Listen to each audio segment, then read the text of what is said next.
escritora en lengua maya, a la doctora Francesca Gargalo, feminista y escritora, y a Eduardo Rodríguez, joven estudiante de la Facultad de Filosofía y Letras. Cedo la palabra a la doctora Francesca Gargalo.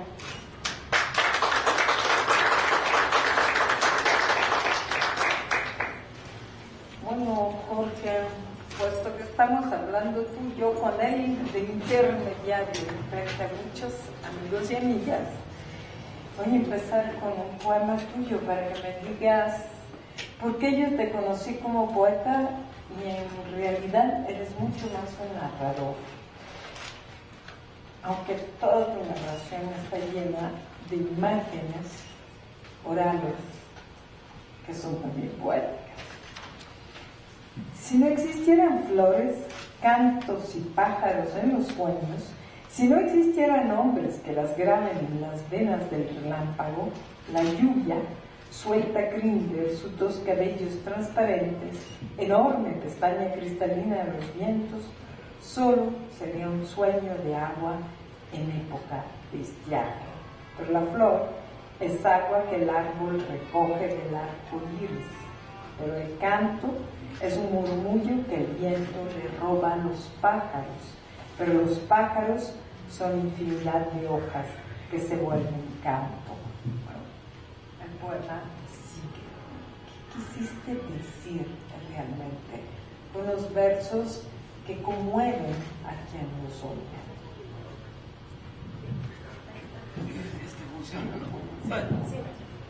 Buenas noches a todos. Malo aka iteche, belinyala ichi.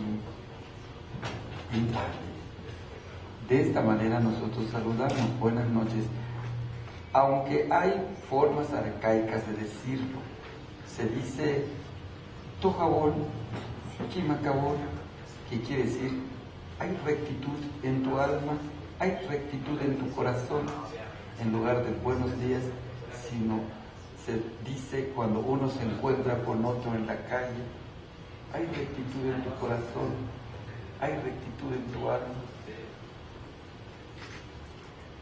Yo no soy poeta, no tengo mayor mérito, yo oí mucho, más bien soy un oidor que traspuso al papel las historias que escuchó o que escuché de mis mayores en la época de mi infancia, en la adolescencia y en la parte de la mocedad. No tengo mayor mérito. El mérito es de un pueblo, de un abuelo, de mis mayores que me contaron historias. Me la contaron con esa plasticidad que tienen nuestras lenguas aborígenes o nuestras lenguas maternas. Hay en ellas una plasticidad, hay en ellas imágenes, ritmos. Algunas de nuestras lenguas tienen una riqueza eufónica que casi cantan. Sobre todo una lengua que he estudiado muy seguido o muy de cerca, el náhuatl. El náhuatl tiene cadencias, es musical, es una lengua que tiene muchas de sus palabras, son graves, y articular poemas en el náhuatl es hermosísimo. Hay gente como Natalio Hernández, como Sixto Cabrera, como el maestro Juan Hernández Ramírez, el propio Mardonio Carvalho, esta otra muchacha que es de Guerrero, se apellida Matías, no me recuerdo su nombre, Juan Gregorio nos sabe refrescarnos la memoria. Yolanda Matías, ¿verdad? Una extraordinaria poeta. Todos esos que acabo de citar son poetas náhuatl. El náhuatl es una de las lenguas más melodiosas y musicales de nuestra Mesoamérica. Lo está el zapoteco, lo está el mazateco. Yo que he estado más cerca de las lenguas náhuatl o de la lengua náhuatl y que la he estado estudiando de cerca, porque considero que no solamente debe uno estudiar su lengua, la lengua maya, sino también debe abrirse a otras lenguas que son tan hermosas como el italiano, Para mí el náhuatl es el italiano de Mesoamérica. Dulce, canta, ¿no? Tetepanquetzla, Xochitl, ¿no? Sus ritmos, eso tienen nuestras lenguas. El maya es diferente. El maya es un poco áspero, es un poco como el eslavo, ¿no? No tiene la musicalidad natural como tiene el náhuatl o lo tiene el purépecha. El purépecha es una lengua que en su mayor parte tiene estrújulos, ¿no? Puruándiro, Querétaro, Pénjamo, ¿no? Es una lengua, son lenguas muy rítmicas, dulces. La nuestra sí la tiene, pero no la tiene como otras lenguas. No la tiene. Me haces una pregunta que yo la esperaba, pero yo escribo porque me dio por escribir. De pequeño tuve un abuelo llamado don Gregorio Pech. Él era un viejo jmen. Un men en nuestra lengua quiere decir lo que vulgarmente la gente que no está, no es que no la entienda, no está en su manera de concebir esto, es el curandero. El brujo, dicen por allá los que no saben. No, nuestros mayores que saben de esta relación entre la naturaleza y el hombre, esa relación mágica, espiritual, no es eso que de manera despectiva se les llama brujos.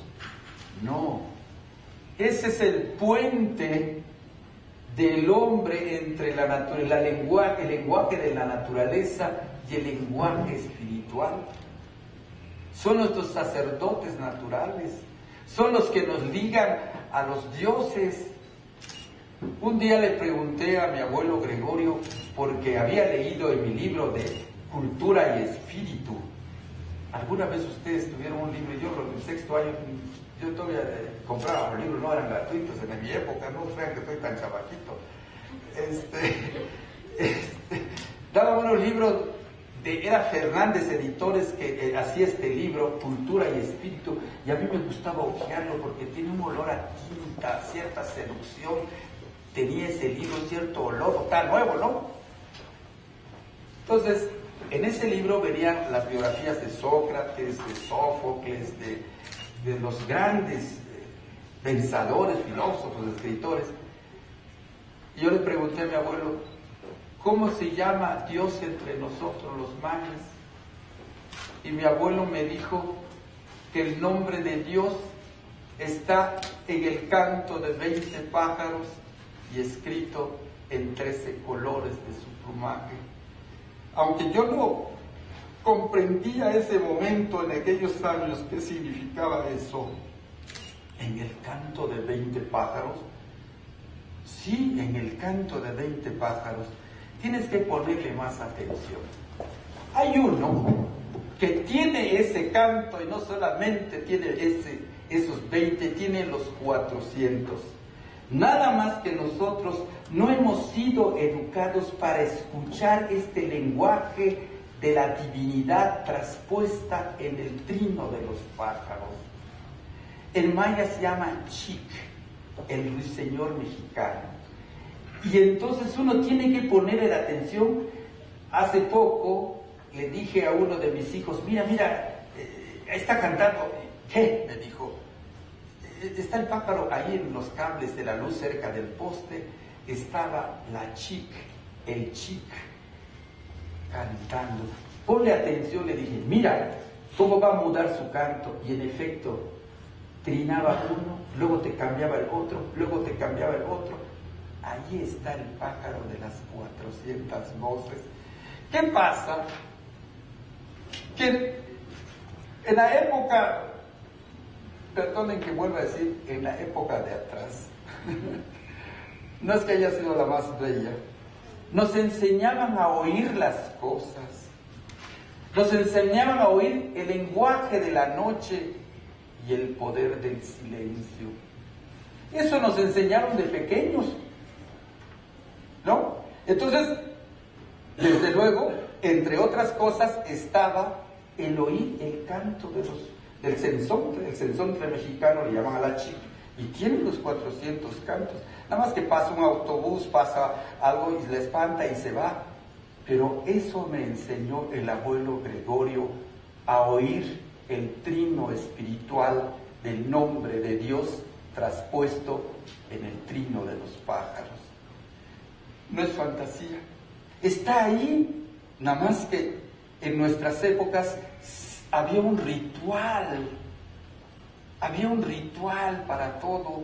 El ritual le daba sentido a nuestra vida. Cómo quisiera a veces que mis hijos, a veces me ponen medios rebecos, atendieran esto. Muchas cosas se las sobrellevaría uno también sin tanta pretensión. Quiero, antes de continuar, agradecerle a Juan Gregorio Regino, un extraordinario poeta. Yo he sido muy irreverente con él y aquí le pido perdón, porque a los amigos que a uno ha lastimado innecesariamente tiene uno que decirles perdón, Juan Gregorio, he sido un grosero contigo. Quiero agradecerle al Conaculta y a lo que representa Juan Gregorio, al personal que nos acompaña, que él hace el trabajo de la obra negra, a la coordinación de literatura del Instituto Nacional de las Bellas Artes que dirige Estacia, ¿cómo se llama? Estacia La Garza. ¿Estacia qué? De la Garza. De la Garza, a Pigmenio de León, el que hayan hecho posible el que nosotros podamos estar aquí platicando de las cosas que hemos hecho. Yo escribo poesía cuando ya se me acabó la narrativa. Hay tantos relatos, tantos cuentos, que los cuentos en nuestros pueblos tenían una finalidad didáctica. Yo creo que el maestro de banquillo, como yo lo fui alguna vez maestro de primaria, tenemos una misión de enseñar a escribir, a leer las cuestiones básicas de aritmética, un poco de matemáticas, etc. Pero la educación espiritual se da en la familia. Nuestras lenguas indígenas han permanecido y permanecen más porque se mantienen las familias que pese a algunas instituciones creadas ex profeso para mantenerlas. Si se deja de hablar una lengua indígena en una familia, esa familia y su lengua se convierten en moribundos. Si se muere la lengua desde nuestra familia, se extingue una cultura, una cosmovisión, un modo de ver el mundo. Y vuelvo a los pájaros. Un día nosotros vivíamos de Calquiní. Calquiní es un pueblo, dicen que es ciudad, pero es un pueblo porque es pequeño. Calquiní está de Campeche por la carretera a Mérida, ahora ya hicieron una autopista. Está a mitad de ese camino. Mira, corre la carretera, a ver si no me equivoco, Alejandro, de norte a sur, ¿sí?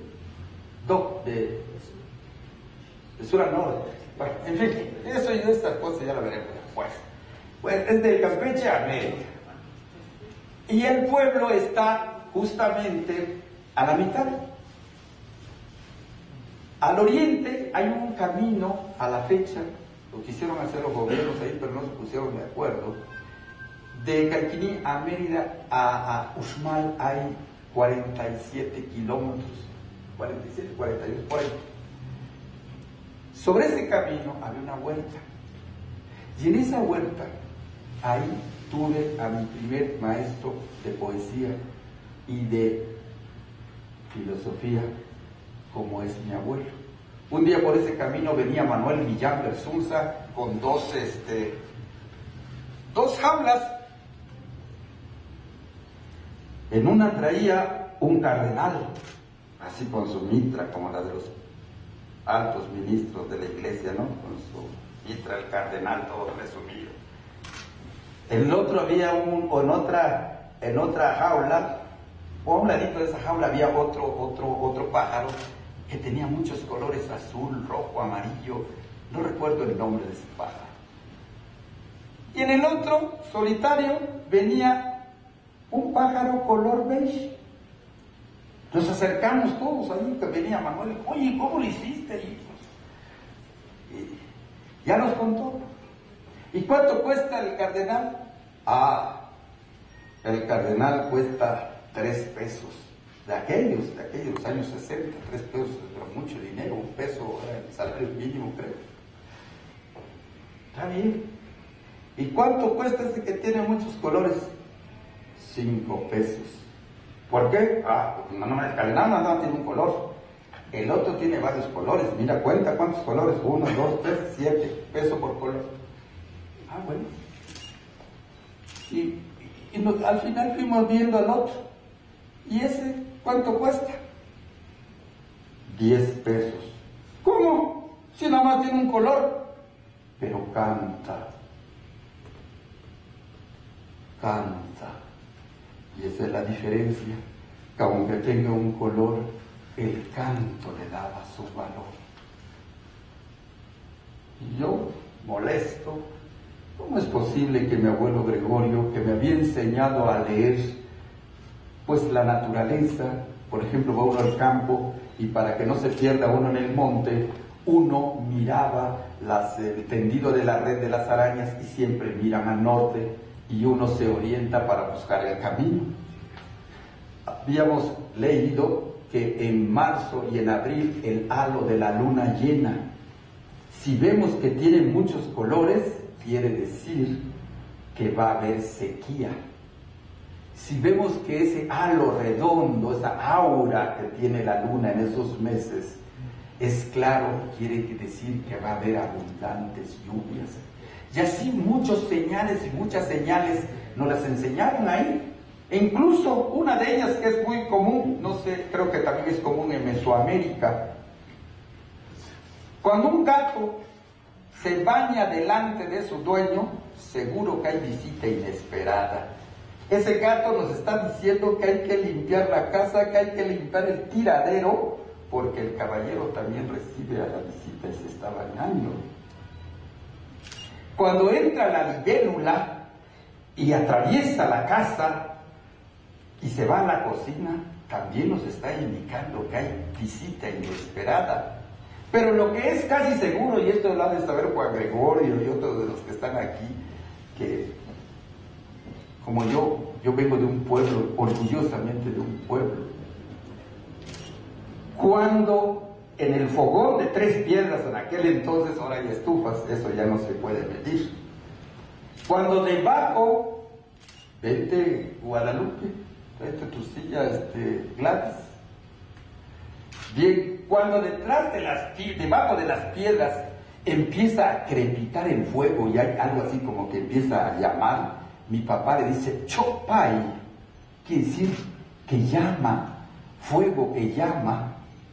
Hay visita inesperada también, pero el fuego nos está diciendo que hay que echar más tortillas porque hay que darle de comer a la gente. Pues todas esas cosas que alguna gente considera supercherías, eso es la ciencia empírica que nosotros tuvimos en la infancia. Eso es lo que nosotros tuvimos en la infancia. Y yo me tuve, cuando empecé a escribir esto, estaba en Saltillo. Entonces me mandaron a trabajar en el desierto de Saltillo y para no estar de oquis en las noches, para no perder la lengua, empezaba a escribir en maya y entonces por aquellas épocas, la doctora,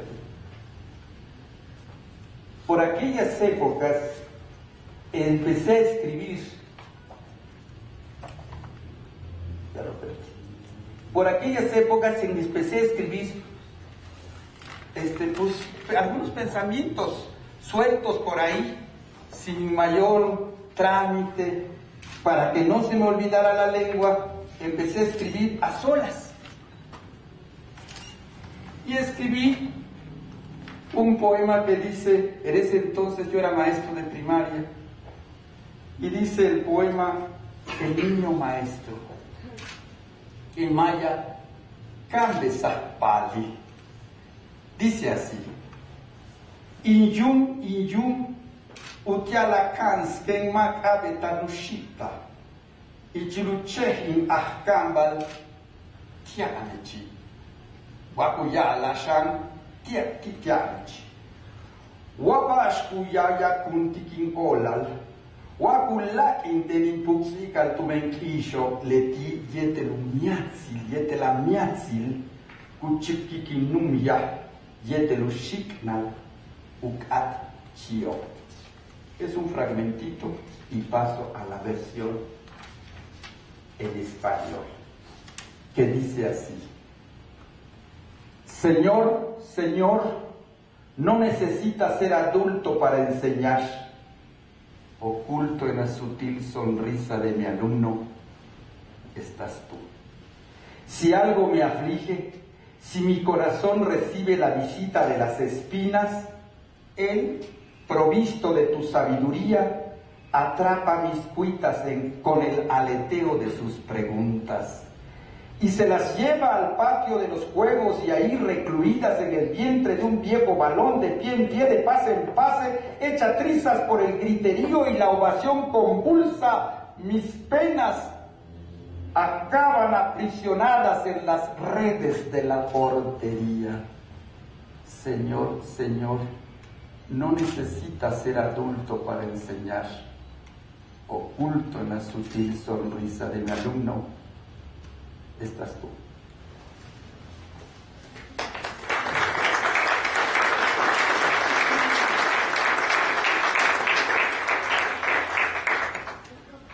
Antes de pasarte la palabra, yo sí tengo una pequeña pregunta más entonces. ¿El ladrido de un perro es su forma de morder los harapos de la noche? Esta imagen es una imagen entera, perfecta, redonda. ¿Es un cuento o es un poema? Es un poema.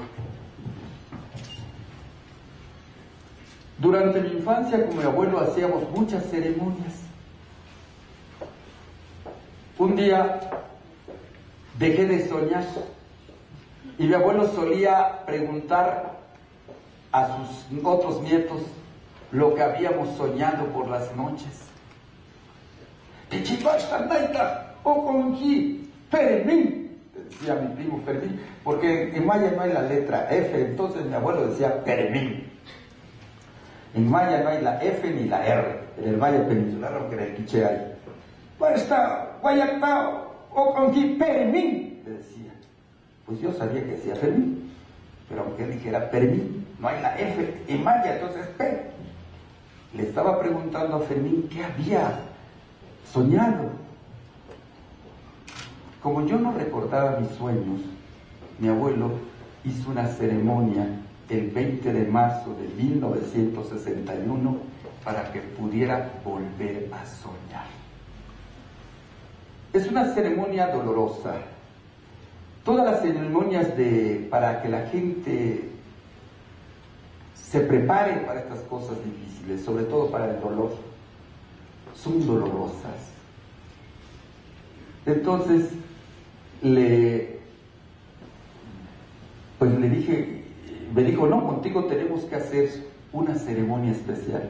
Entonces, desde el 19 de marzo fue por mí a hablar con mi mamá y con mi papá. Fueron y le dijeron a mi papá me dijo el otro día, mañana no vas a la escuela. Yo salté de gusto, no quería ir a la escuela. No me gustaba nunca la escuela, nunca me gustó. Hasta ahora que ya estoy viejo me gustó la escuela.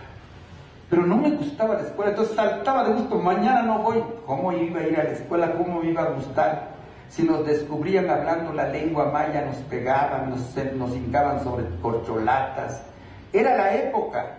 Yo no voy a condenar a los maestros de aquella época, Ellos tenían una tarea. Nosotros, como no aprendíamos tan rápido el español, entonces había alguna medida que tomar ya para aligerar que nosotros aprendiéramos el español.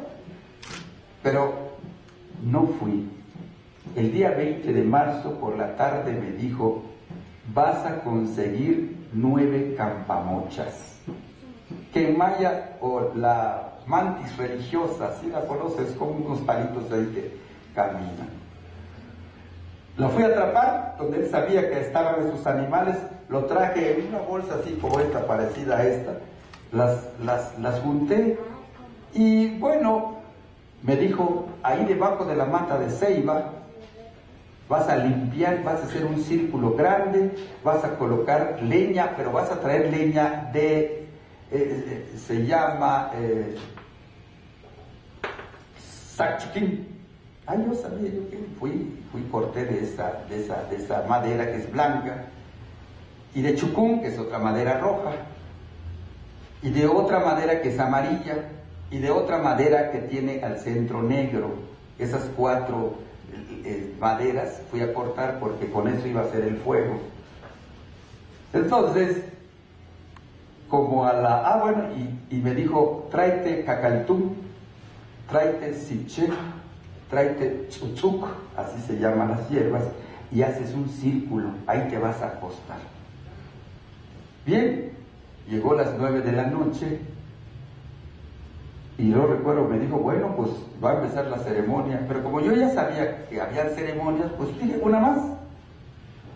Me dijo: quita tu ropa. Y yo me espanté, dije: bueno, está bien.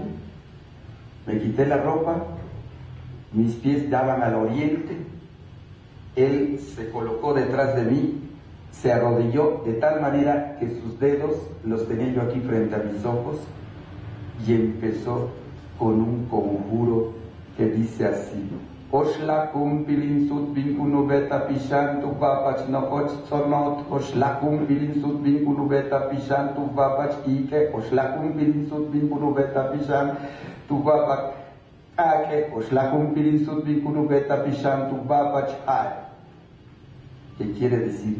13 vueltas hará tu espíritu alrededor del enorme pozo, 13 vueltas hará tu espíritu alrededor del fuego, 13 vueltas hará tu espíritu alrededor del aire, 13 vueltas hará tu espíritu alrededor de la tierra, ahí donde estás de pie, ahí donde se enterró tu ombligo, primera ofrenda de tu carne para su madre originaria. Eso dice el conjuro. Y después de eso empezó a repetir otro: Oken Takam, Oken Cheche, Oken Takam, Oken Cheche, que quiere decir: entra madurez, sal inmadurez, entra madurez, sal inmadurez. Así, en mi infancia, en mi adolescencia y en mi juventud, creo que me enseñaron a ser poeta, porque la poesía está en los conjuros. Y además, Calquiní, ¿no? O sea, donde los 10 caciques mandaron una carta al rey Felipe II, donde hay un códice, todos ellos escritos en el siglo XVIII, pero además una ciudad que está a pocos kilómetros de Milquimí, ¿no? Donde también tenemos un códice bien importante que recoge 68 conjuros para la sanación. Y bueno, es todo un ritual, todo el ritual de los bacables, los 68 conjuros. Y en Silbalché, a 4 kilómetros más lejos, están los cantares de Silbalché, que son 15 cantos. O sea, tú tienes también una tradición que pasó de la gran biblioteca de Maya, que fue destruida en la invasión por Diego de Anda, pero también de la gran tradición de haber recordado todo eso en forma oral y de haber